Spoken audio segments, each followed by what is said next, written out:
Welcome back to the program. President Uhuru Kenyatta's victory has been signed and sealed by Kenya's Supreme Court, which has upheld his re-election after Chief Justice David Maraga dismissed two legal challenges to the vote in a unanimous decision by 6 judges.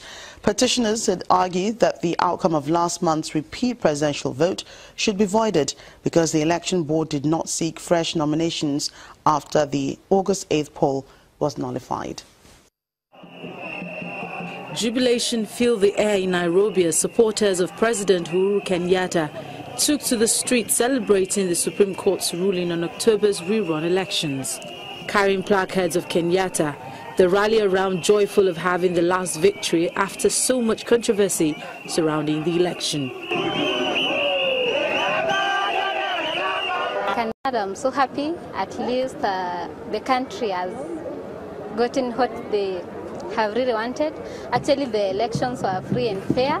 Our president was really chosen by people. All in all, it's advantageous for the country because finally we have a president, and we have stayed for quite a period in a state of we don't know where we stand, but at least it's better to have a president in place. Yeah. Today, the Supreme Court unanimously upheld the re-election of President Uhuru Kenyatta in last month's repeat presidential election, paving the way for him to be sworn in next week. Chief Justice David Maraga said all 6 judges dismissed the 2 legal challenges to the vote. The court has unanimously determined that the petitions are not merited, and the final orders pursuant to Article 140 sub-Article 2 of the Constitution, as read with Rule 22 of the Supreme Court Presidential Election Petition Rules 2017 are as follows. Petition number 2 of 2017 by Honorable John Aaron Mwau versus the Independent Electoral and Boundaries Commission and 2 others as consolidated is hereby dismissed. Petition number 4 of 2017, Njonjo Mue and another versus the chairperson of the Independent Electoral and Boundaries Commission and 3 others as consolidated is also hereby dismissed. As a consequence, the presidential election of the 26th October is hereby upheld, as is the election of the 3rd respondent. Each party shall bear its own costs. Kenyatta's main challenger, Raila Odinga, in a statement said the ruling did not come as a surprise, but it was a decision taken under duress without giving evidence. This ruling clears the way for Kenyatta's swearing-in on November 28th. But given the opposition's response, it is unlikely to end the political crisis in Kenya. I should have given this judgment on 1st of September, as we said. Yes. But I think it's good for the country now that this phase will come to an end, and the agitation, the tension about election, and all this now is over. The court agreed with our case that really there was no case in the first place, and there was no reason to nullify the elections. And I think it's good for the country. I mean, good in the sense that we have gone through a constitutional process that's provided for in the Constitution. Once we have satisfied that, the court has spoken twice. Once, it said that people should go back to election. Our client, in obedience of that order, went back to election. It's only his opponent who refused to go back. And now that the court has reaffirmed his victory, validated it, we're happy for him, we're happy for the country. The repeat election on October 26 had been ordered by the Supreme Court after it nullified the results of the August election, citing irregularities in tallying of the votes, an unprecedented move on the continent.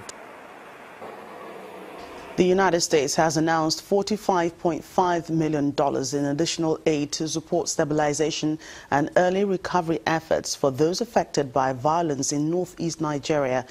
The promise was made by the U.S. Deputy Secretary of State John Sullivan at the U.S.-Nigeria Binational Commission holding in Abuja today.